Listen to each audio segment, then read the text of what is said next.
12월 22일 예배를 하나님 앞에 올려드리겠습니다. 다 같이 묵도하시겠습니다.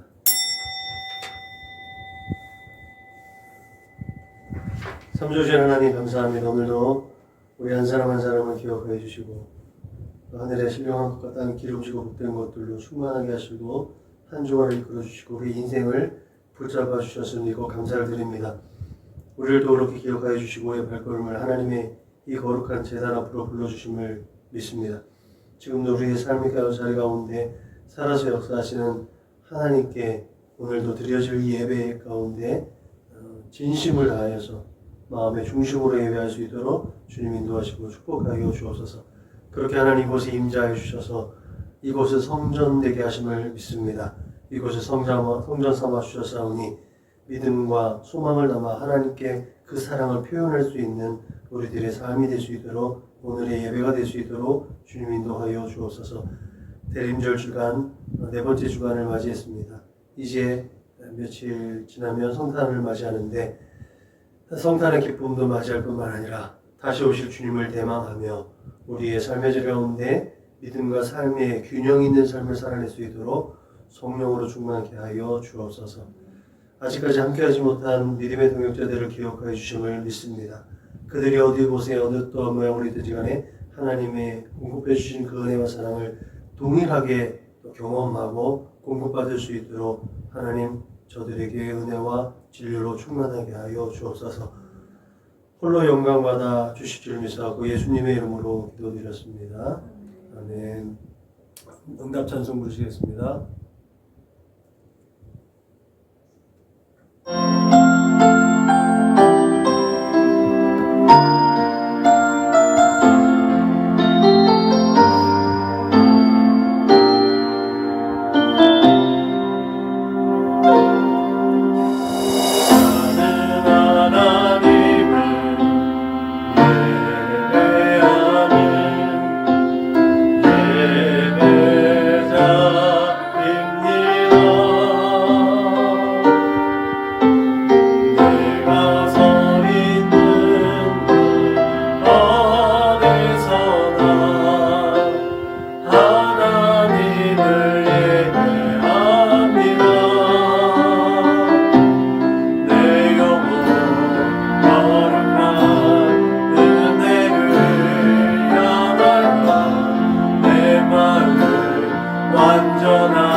주님께서 가르치는 기도 우리의 마음을 하나님 앞에 올려드립니다. 그러므로 너희는 이렇게 기도하라. 하늘에 계신 우리 아버지여 이름이 거룩히 여김을 받으시오며 나라가 임하시오며 뜻이 하늘에서 이루어진 것 같이 땅에서도 이루어지이다. 오늘 우리에게 일용할 양식을 주시옵고 우리가 우리에게 죄 지은 자를 사하여 준 것 같이 우리 죄를 사하여 주시옵고 우리를 시험에 들게 하지 마시옵고 다만 악에서 구하시옵소서. 나라와 권세와 영광이 아버지께 영원히 쌓옵나이다. 아멘. 너희가 사람의 잘못을 용서하면 너희 하늘 아버지께서도 너희 잘못을 용서하시려니와 너희가 사람의 잘못을 용서하지 아니하면 너희 아버지께서도 너희 잘못을 용서하지 아니하시리라. 아멘. 우리 선한목자교회 공동체 기도문을 하나님 앞에 올려드립니다. 나는 복음의 기수입니다. 나는 두려움과 낙심에 있는 자들을 위로하겠습니다. 우리는 약하고 소외된 이웃을 돌보는 책임 있는 교회가 되겠습니다. 우리는 성도로서 예배자의 거룩한 삶을 살겠습니다. 그렇게 우리는 주님의 영광을 드러내는 축복의 삶을 살겠습니다. 우리는 하나님의 얼굴을 구하는 성도가 되겠습니다. 그래서 이 나라와 민족이 모든 죄악된 곳에서 돌이킬 수 있도록 하겠습니다. 우리는 우리 자녀와 성도들이 이단과 사이비에 미혹되지 않도록 관심과 사랑으로 붙들겠습니다. 예수님의 이름으로 기도합니다. 아멘. 찬송가 379장 굴로 하나님께 영광 올려드리겠습니다. 찬송가 379장 굴로 하나님께 영광 올려드리겠습니다.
다 같이 기도하시겠습니다. 하나님 감사합니다. 이 시간에 회개 은혜를 공부해 주심을 믿습니다. 우리가 우리 한 사람 한 사람 또 내가 지난 시간들을 되돌아보게 하시고 그 걸음걸음을 하나님께로 되돌릴 수 있도록 또 오늘도 믿음과 용기를 주심을 믿습니다. 내가 거룩하니 너희는 거룩하다 말씀하셨습니다. 그 하나님의 거룩하심에 동참하고 또 날마다 하나님 앞에 설 때 거룩하고 진실하게 또 빚어져갈 수 있도록 성령이 함께하여 주심을 믿습니다. 이 시간에도 주 예수 그리스도의 십자가 그 은혜를 힘입어서 나의 모든 허물과 연약한 것들 그 죄악된 것들을 고백합니다. 우리 주 예수 그리스도의 십자가 보혈로 깨끗하게 하여 주옵소서.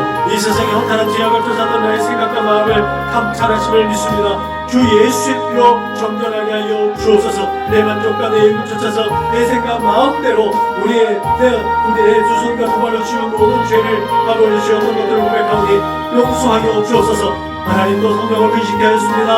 하나님의 마음을 아프게 했습니다. 하나님 그 모든 허물과 죄를 성령의 물로 수발하여 주셔서 동이 서에서 먼 것처럼 내 모든 죄를 아버지 옮겨 주옵소서. 용서하여 주옵소서. 그렇게 거룩하고 진실한 마음으로 아버지 이 시간 주님의 손길을 의지하게 하여 주심을 감사합니다. 하나님 앞에 또한 그렇게 거룩하고 진실한 예배가 올려드릴 수 있도록 하나님 함께하여 주옵소서. 그렇게 성령 하나님의 인도하심을 따라 하나님의 얼굴을 구하는 참된 예배자로 하나님께 발견되어지는 시간 될 수 있도록 하나님의 용납하여 주옵소서.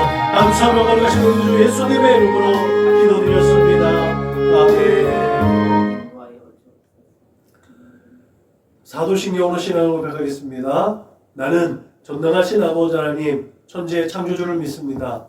나는 그의 유일하신 아들 우리 주 예수 그리스도를 믿습니다.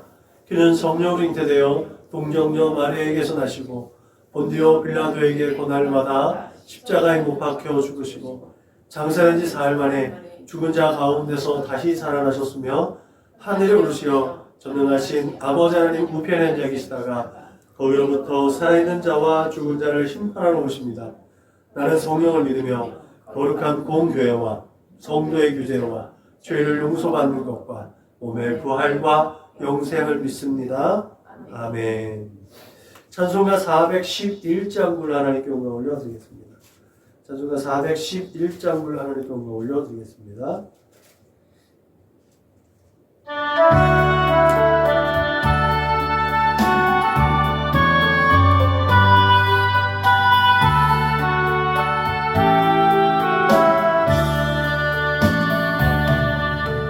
내 마음속에 참된 평화 있네 주 예수가 주신 평화 시련 닥쳐와도 흔들리지 않아 파괴하다 이 평화가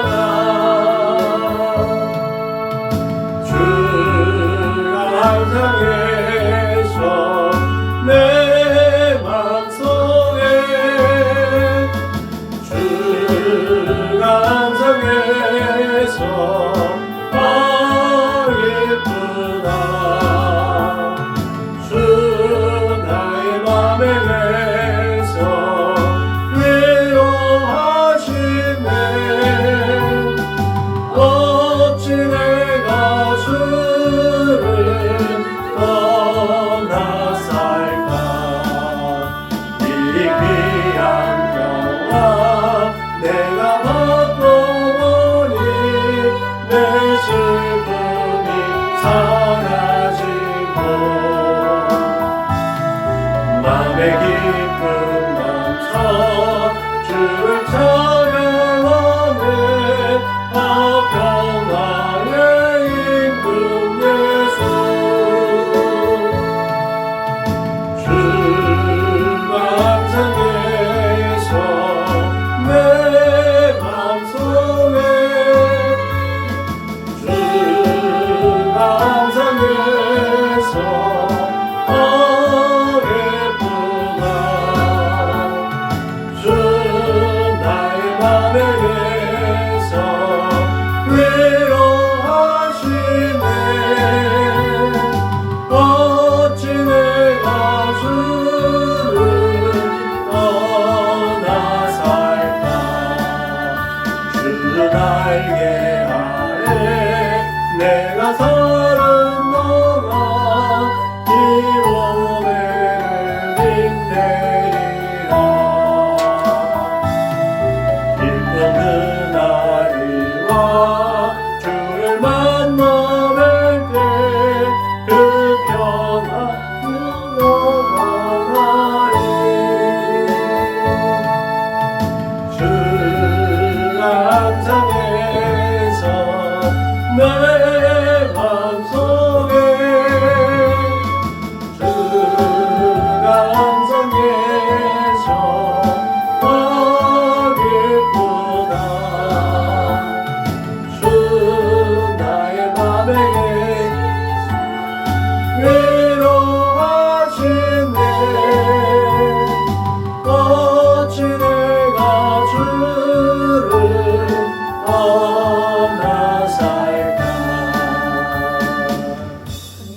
함께 은혜 받으실 하나님 말씀은 신약성경 데살로니가 후서 3장 16절로 18절 말씀입니다.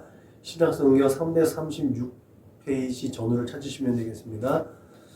신약성경 데살로니가 후서 3장 16절로 18절 말씀입니다.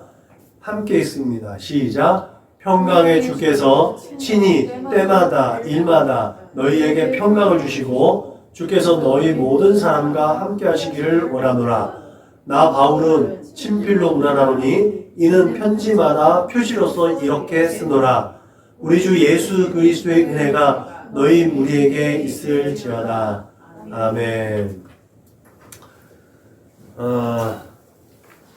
주님 다시 오심을 간절히 소망하며 또 기념하고 그렇게 지키고 있는 이 대림절기 마지막 주간입니다.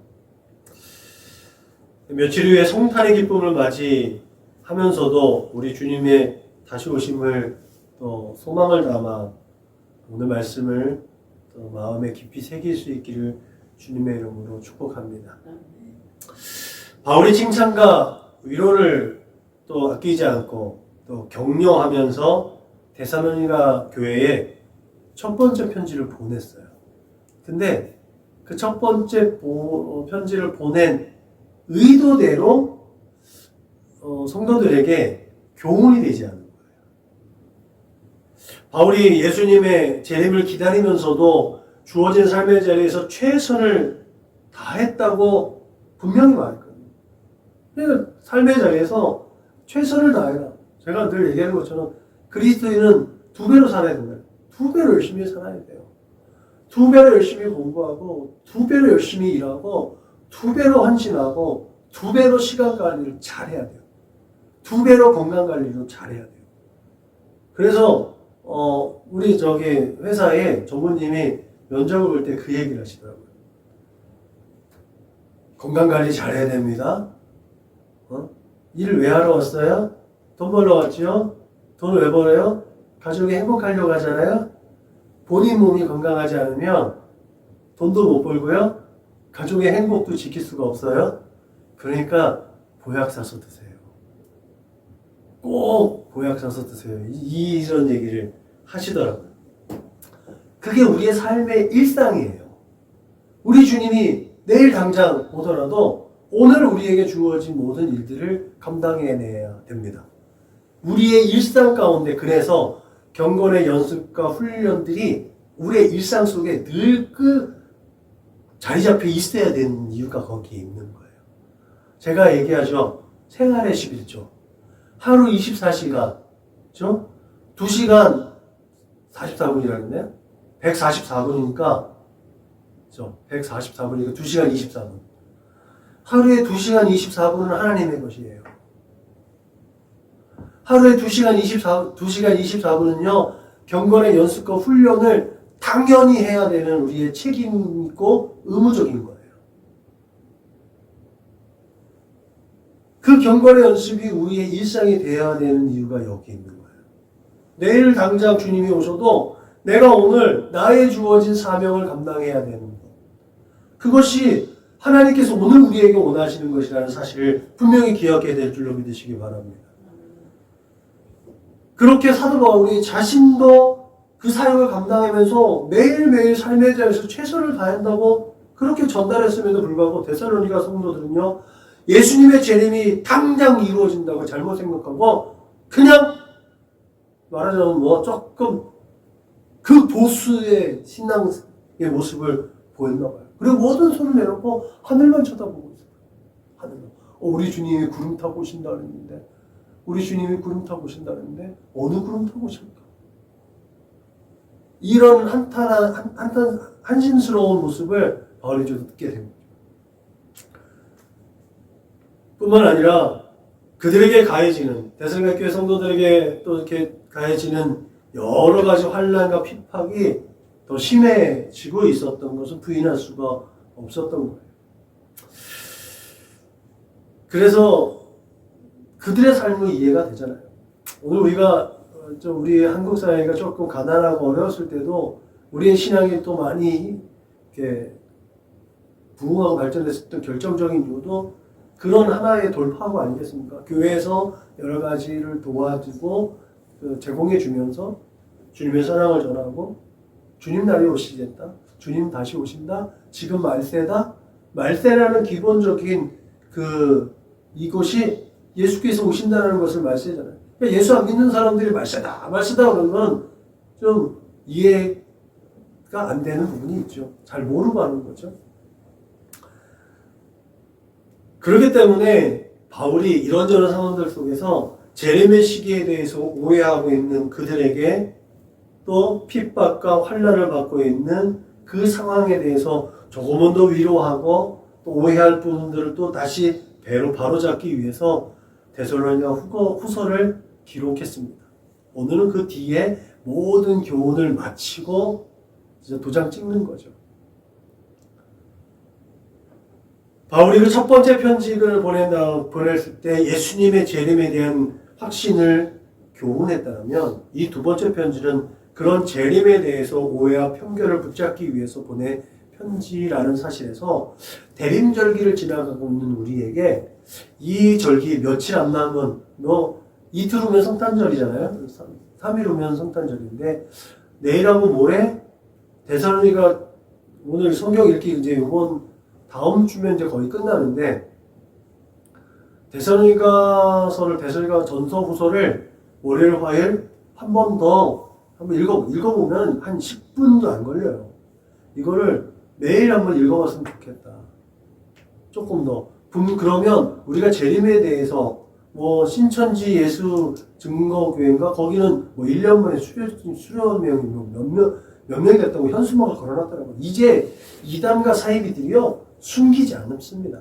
그러니까 기성교회들이요 정통교회들이 정신을 차려야 됩니다.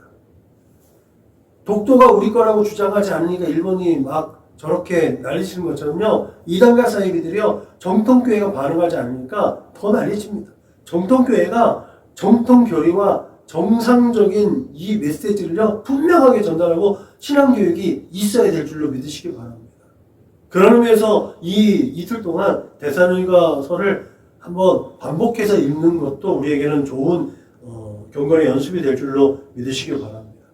데살로니가 성도들은 첫 번째 편지를 받은 다음에 믿음이 더 자랐다고 바울은 칭찬합니다. 그리고 더 사랑하고 더 많이 이제 돌보아주는 이것이 풍성해졌다라고 하죠. 그렇게 선생된 자들이 자랑할 만큼 그들이 영적으로도 자랐고 또 여러 가지 견디기 힘들고 어려운 상황들 속에서도 인내하고 믿음이 더욱더 강화되어지는 것들에 대해서 선생들이 참 만족할 만큼 목사가 볼 때 성도들이 자라서 대견하다라는 정도가 아니라 정말 훌륭하다라고 하는 성도들이 꽤 많잖아요. 그 정도로 신앙이 자라갔다는 거예요. 그런 그들의 믿음의 성장이 하나님의 심판의 때에 하나님의 나라에 합당한 자로 여김을 받을 수 있는 증거들이 되었기 때문에 선생된 자들은 그 마음에 기쁨이 있었다는 거예요. 하나의 보람인 거잖아요. 그래서 성도들은 그런 환난과 박해와 그런 고난이 오히려 다시 역전돼서 근심하고 절망한 거리가 아니라 감사의 근거가 될 수 있었습니다. 바울이 이렇게 위로하죠. 너희로 환난을 받게 하는 자들에게는 환난으로 갚으시고 환난을 받는 너희에게는 우리와 함께 안식으로 갚는 것이 하나님의 공이시니 주 예수께서 자기의 능력의 천사들과 함께 하늘로부터 불꽃 가운데서 나타나실 때에 하나님을 모르는 자들과 우리 주 예수의 복음에 복종하지 않는 자들에게 형벌을 내리시리니 이런 자들은 주의 얼굴과 그의 힘의 영광을 떠나 영원한 멸망의 형벌을 받으시리라. 이 역절의 메시지가 얼마나 큰 위로가 되었겠느냐. 그러면 이것은 믿음의 조상 아브라함에게 약속했던 거예요. 역전시키는. 하나님께서 아브라함에게 해죠. 너를 축복하는 자에게 내가 복을 내리고 너를 저주하는 자에게 내가 저주하리니 땅의 모든 족속이 너로 말미암아 복을 얻을 것이라. 그렇기 때문에 여러분 우리가 하나님을 모르는 자들과 같이 멸망하는 자들의 모습처럼 그렇게 악의다툼할 필요가 없습니다. 특히나 예수를 부인하고 예수를 저주하고 하나님을 모르고 하나님을 저주하는 사람들과 동조해서 부연할 필요가 없습니다. 우리가 말할 말만 우리의 지식을 동원할 필요가 없습니다. 우리가 해야 될 말만 하면 돼요. 예수 믿으세요. 예수가 길이고 진리고 생명입니다. 예수가 부활이고 생명입니다. 예수님 다시 오십니다. 이거는 변할 수 없는 진리예요. 어떤 미사용가 필요 없는 성경 말씀이고 진리입니다.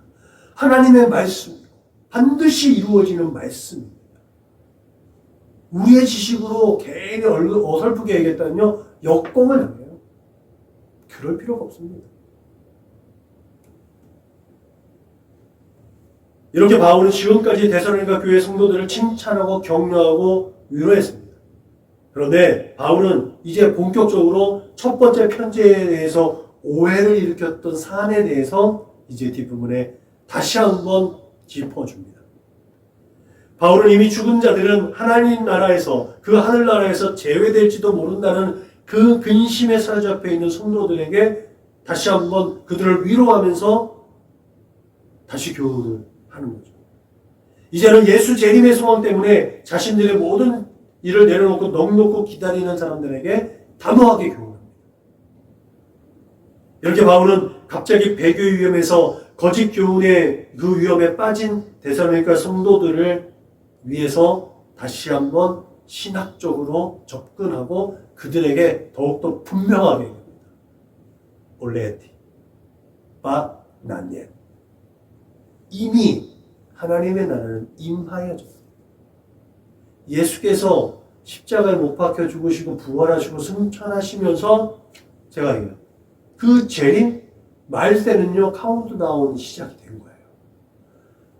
올라간 그대로 다시 올 거야 라고 하는 그 순간부터 다시 올 거라는 것이 전제되어진 이 재림의 시기는요 카운트다운이 된 겁니다. 이미 하나님의 계획 가운데는 예수를 보내신다는 계획이 정해져 있는 거예요.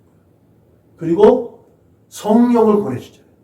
하나님의 영, 예수의 영, 그 진리의 영, 성령 하나님께서 우리와 함께 하심으로 하나님이 함께 하시는 하나님의 나라를 이미 우리는 걸어가고 있다는 거예요. 그게 임이에요. 나예, 아직 그런 하나님과 함께 동행하며 하나님의 나라를 살아가야 되는 우리의 삶의 자리인데 어둠의 세력들, 공중권세 잡은 자들이 끊임없이 획책하고 유혹하고 현혹하고 미혹해서 하나님의 나라에서 떨어뜨리게 하려는 그들이 아직까지 존재하고 있는 한 예수님의 재림의 나팔 소리가 울려져서 그들이 다시 불과 요한 뿔못에 던져져서 소멸되기 전까지 아직은 우리의 삶의 자리 가운데 완전하게 하나님의 나라가 임하여지진 않았다. 이것이 already but not yet이라는 신학적인 긴장이라는 거예요. 이것을 바울은 오늘 데살로니가 교회 성도들에게 증언하고 있습니다. 그래서 바울은 둘째 편지를 쓰는 이유를 분명하게 이렇게 얘기합니다.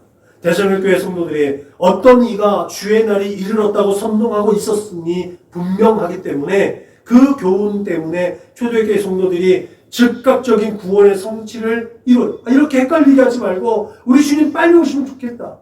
언제 올 건지 우리에게 분명하게 얘기해 주세요. 너무너무 힘들어요. 어떨까? 언제까지 우리가 이렇게 해야 돼요? 근데 저 말을 들으면 저 말이 맞는 것 같거든요. 우리가 어떻게 해야 돼요?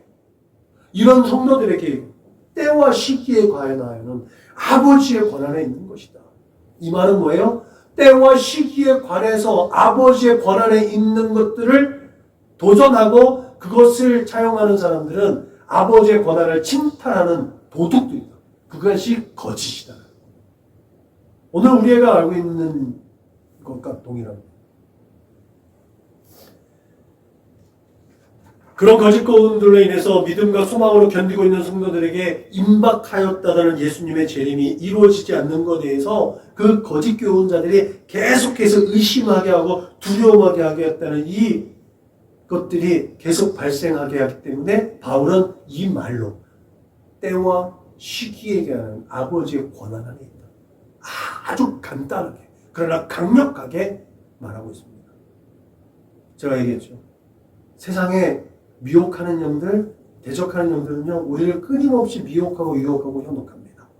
우리의 알량한 지식들, 우리가 얕은 그런 지식들을 가지고 괜히 대적했다고 하면 우리가 넘어갑니다. 그럴듯합니다. 그럴듯하기 때문에 아주 교묘하게 우리를 속여먹기 때문에 사람은 기본적으로 자기가 편한 쪽으로 생각을 합니다. 자기가 유익이 있고 자기에게 이익이 있는 쪽으로 판단하게 됩니다. 그렇기 때문에 우리는 그렇게 연약하기 때문에 본질에 하나님의 말씀에 근거한 삶을 살아야 될 줄로 믿으시길 주님의 이름으로 부탁을 드립니다.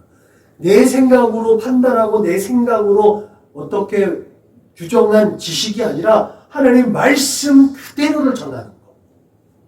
괜히 더 파고들면 우리 목사님한테 물어보세요. 그게 제일 중요합니다. 그게 제일 현명한 겁니다. 나는 그건 모르겠고 이것만. 이게 절제입니다. 여기에서 더 지나치면요, 내가 돋보이려고 하는 오류에 빠질 수가 있습니다. 그래서 바울은 그런 상황들을 모면하기 위해서 그런 거짓 교훈들에 대해서 성도들에게 미혹되지 말라고 경고하고 있고 경계하는 겁니다. 여러분, 바울은 그렇게 교훈하면서 데살로니가 교회 성도들이 자신의 교훈을 기억하기를 바랬습니다. 내가 너희와 함께 있을 때에 이 일을 너희에게 말한 것을 기억 못하느냐. 지금 편지를 쓰는 것뿐만 아니라 그들에게 있을 때 분명하게 말했다는 거예요. 바울이 어떤 얘기를 했겠어요? 예수님이 했던 얘기 아니겠습니까? 제가 마태복음 아까 얘기했죠. 마태복음 24, 25장에 있는 말씀 읽어보라고요. 계속해서 읽어봐야 돼요. 어떤 일들이 어떤 현상들이 일어나는가? 폐교가 있을 것이고 불법을 행하는 자들이 기승을 부릴 것이고 그 예수님이 말씀하신 거를 사도 요한이 또 요한 1서, 요한 2서, 요한 3서를 통해서 반복해고 베드로서에서도 얘기할 것이고 바울도 그 교훈을 따라서 계속 얘기하는 거예요. 예수님이 말씀하셨기 때문에 그 교훈을 따라서 그 말대로 얘기하는 거예요. 그런 사건과 현상들이 일어날 것이다. 그게 전혀 이상한 일이 아니다. 그렇기 때문에 이런 일들이 일어날 거라고 실망하거나 두려워하지 말라는 거예요. 오히려 주님 오실 날이 가까워 왔으니까 중심에 오실 날이 가까이 왔나 보다. 그렇게 의식하고 더 경건의 연습과 훈련에 매진할 수 있어야 된다는 거죠. 이제 본격적으로 성도들의 그 안위를 걱정하면서 그들의 신앙과 소망을 위협하는 그 시대의 청사진을 우리에게 보여줍니다. 바울이 그때 당시에 배교와 불법이 난무하고 있다는 그 시대적인 상황 속에서 우리에게도 오늘날과 같은 이 상황을 또한 클로즈업하면서 얘기해주고 있죠. 바울이 뭐라 그래요? 불법의 비밀이 이미 활동하였으나 지금은 그것을 막는 자가 있어 그 중에서 옮겨질 때까지 하리라. 그때에 불법한 자가 나타나리니 주 예수께서 그 입의 기운으로 그를 죽이시고 강림하여 나타나심으로 패하시리라. 이미 공중권세를 붙잡은 악한 영들이 활동하고 있다는 것을 분명하게 얘기하고 있는 거예요.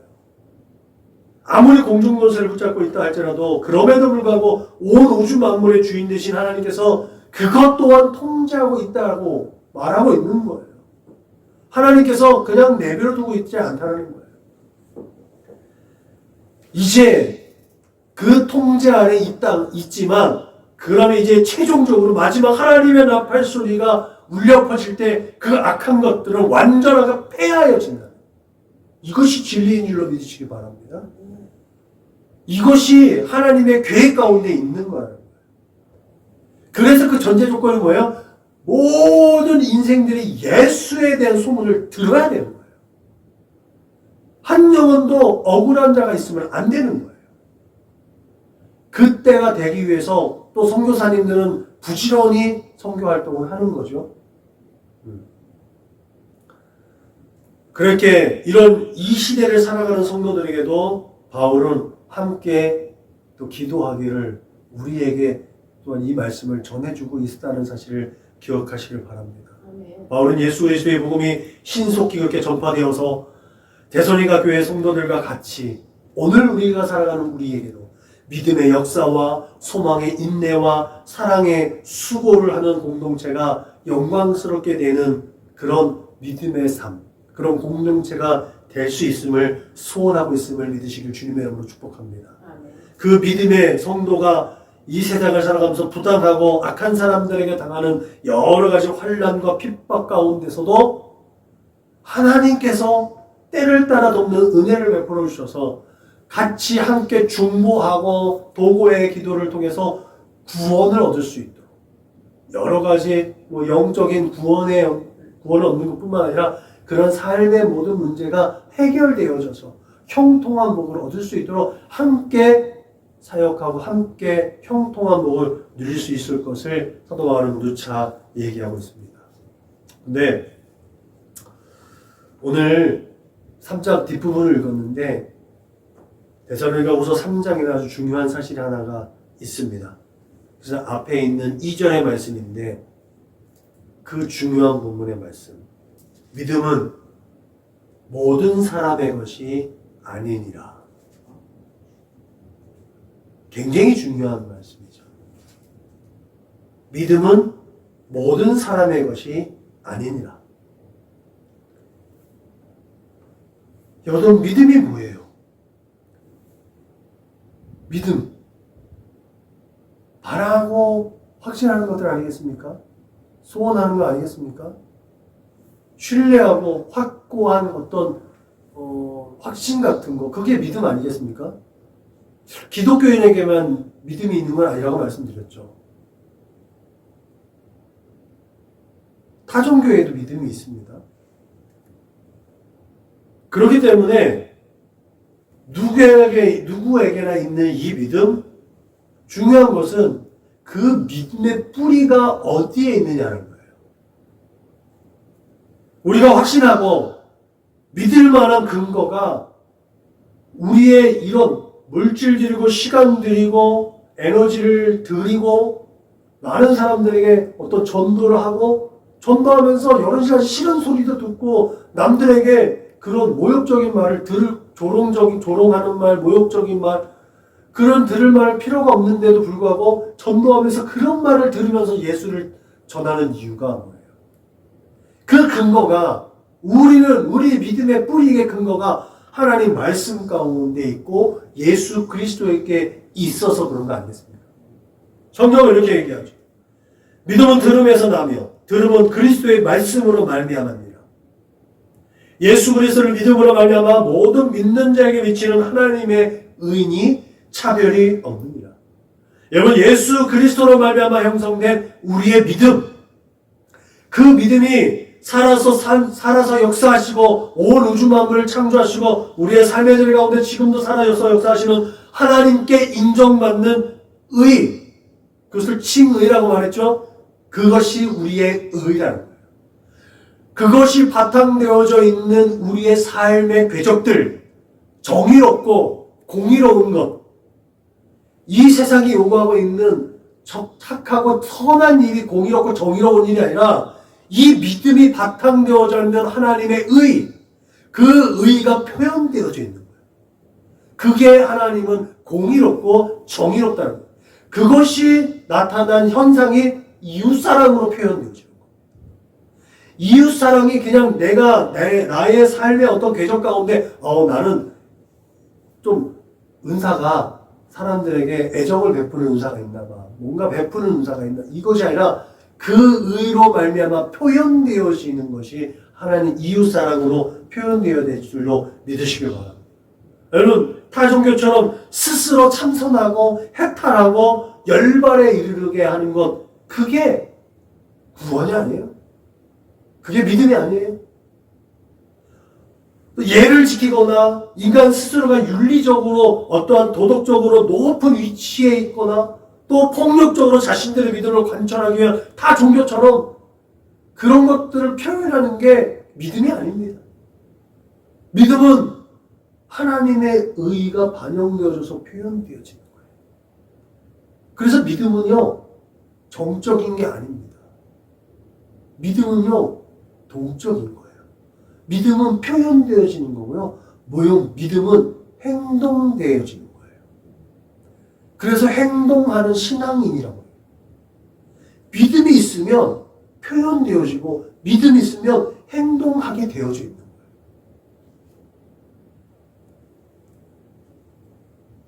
여러분, 이렇게 믿음은 오직 예수 그리스도로 말미암아 주어진 하나님의 전적인 은혜이고 하나님의 은사입니다. 그래서 오직 말씀으로만 그 믿음을 아름답고 복되게 발전시키고 성장시킬 수 있음을 믿으시길 주님의 이름으로 부탁을 드립니다. 그런 믿음만이 하나님께 영광이 됩니다. 바울은 특별히 데살로니가 후서를 정리하면서 평강의 주께서 함께 하신다는 사실을 마무리합니다. 에이레네.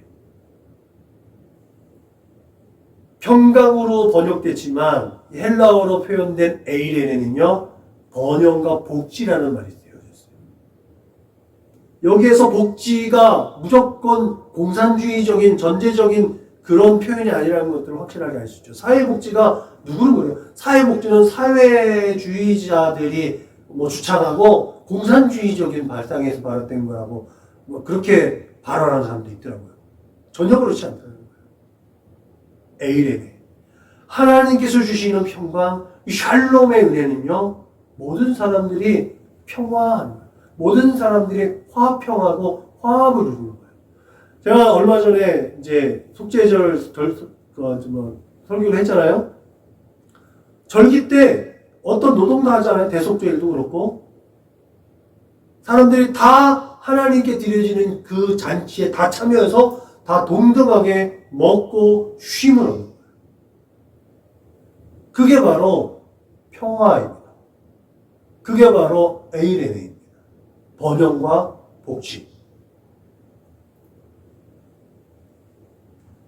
여러분, 전쟁 중에서 제가 이제 평화협정을 맺은 상태, 그때가 바로 샬롬의 다 표현할 수 없지만 그게 적절하게 표현할 수 있을 때가 평화협정을 맺었을 때랍니다. 총성이 멈춰지고 서로 저희가 멈춰져 있을 때. 우리가 영화 고지전을 보면 휴전협정이 맺어질 때, 야, 이제 전쟁 그만 휴전이야 하고서 국군과 북한군이 서로 손잡고 서로 이제 이렇게 좋게 마무리됐어요. 7월 27일 평화협정이 맺혀졌는데 시효가 언제예요? 자정까지예요. 자정 붙은 거예요. 그럼 나머지 몇 시간 동안은 그 한 발이라도 더 자기의 영역을 확보하기 위해서 치열하게 싸워요. 영화에서도 그러잖아요. 근데 그 치열한 전쟁이 멈춰진 거예요. 그때를 샬롬이라고 합니다. 특히 이 평강은요, 주님께서 이 땅에 우리가 살아가는 삶의 자리 가운데 사명을 주시면서 우리에게 주신 선물입니다. 그래서 바울은 때마다 일마다 평강을 주신다라고 했습니다. 그리고 임마누엘이신 우리 주님은 언제나 그 안에 머물러 있는 줄로 믿으실 주님의 이름으로 부탁을 드립니다. 여러분, 평강의 주께서 친히 때마다 일마다 너희에게 평강을 주시고 주께서 너희 모든 사람과 함께 하시길 원하노라 라는 이 바울의 격려와 축복은요, 주님의 재림의 때를 기다리며 희노애락의 삶을 사는 우리에게도 은혜와 믿음이 되는 줄로 믿으시길 주님의 이름으로 축복합니다. 우리 주께서 세상에 이르시긴 다음에 우리에게 주신 말씀이 뭐예요? 평안입니다. 내가 세상을 이기었노라. 환난을 당해도 담대할 수 있는 이유가 여기에 있고, 우리 주께서 그 세상을 이기신 주님이시기 때문에 여러 가지 환난과 핍박과 조롱을 당해도 담대할 수 있고 평안을 누릴 수 있는 이유, 우리가 사방으로 교sam을 당하도 우리가 답답하지 않을 수 있는 이유가 그 샬롬의 샬롬의 은혜인 줄로 믿으시길 주님의 이름으로 부탁을 드립니다. 이 예수를 기다리는 자들에게 예수께서 주신 평강과 예수가 함께 있을 것이라는 이 믿음은 그 어느 것과도 비교할 수 없는 가장 큰 힘과 능력과 동력과 에너지가 되는 줄로 믿으시길 주님의 이름으로 축복합니다. 그러므로 복음의 증인이 되어서 그날을 앙망하는 저와 여러분들 모두가 언제 어디서나 우리 주님의 재림의 때를 맞이하는 성도답게 평강의 삶을 살아내시기를 주님의 이름으로 축복합니다. 기도하시겠습니다. 참 좋으신 하나님 감사합니다. 평강의 주께서 친히 때마다 일마다 평강을 주시고 우리의 모든 사람과 함께 하시기를 원한다는 이 말씀 가운데 샬롬과 임마누엘이라는 이 엄청난 선물이 담겨 있음을 믿습니다. 이 세상을 살아가면서 하나님의 뜻을 이루어지는 사명을 가진 자들로 늘 샬롬의 은혜를 경험하게 하시고 늘 임마누엘의 축복이 있게 하여 주옵소서. 그렇게 평강의 하나님과 함께 동행하며 하나님의 나라를 앞당겨 살아내는 능력 있는 하나님의 사람들로 세워져 갈 수 있도록 성령으로 충만하게 하실 줄로 믿습니다. 감사하며 걸어가신 우리 구주 예수님의 이름으로 축복하며 기도하였습니다. 아멘.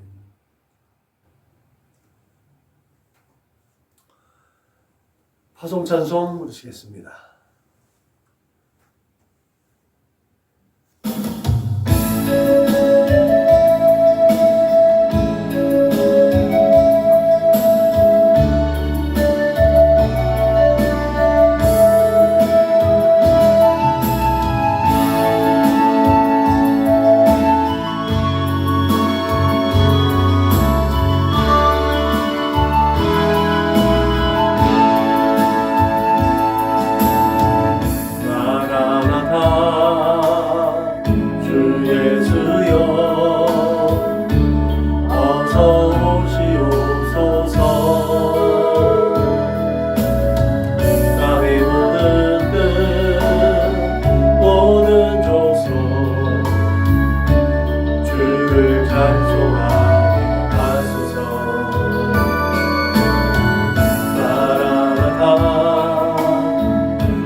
우리 교회 구호를 제창합니다. 시작. 예수를 말하고 예수를 말하게 하는 건강한 교회가 됩시다. 아멘. 이제는 길이요 진리요 생명 되신 우리 구주 예수 그리스도의 은혜와 아버지 하나님의 그 크고 넓고 깊고 영원하신 사랑과 보혜사 성령님의 내주하시고 교통하시고 역사하심이 이제 날마다 때마다 시마다 은혜와 평강으로 이끌어 주셔서 이 세대 가운데 날마다 이김을 주시는 하나님을 찬송하고 하나님께 영광 올려드리며 하나님의 나라를 확장하고 하나님의 뜻을 이루어 드리겠노라고 그렇게 다짐하고 고백하고 결단하는 우리 사랑하는 믿음의 거룩한 권속도 조선 머리 위에 저들의 가정과 직장과 사업장 위에 저들의 꿈과 소원과 비전과 학업 위에 저들과 관계하는 모든 사람들 머리 위에 지금부터 영원토록 충만하옵기를 축원하옵나이다. 아멘.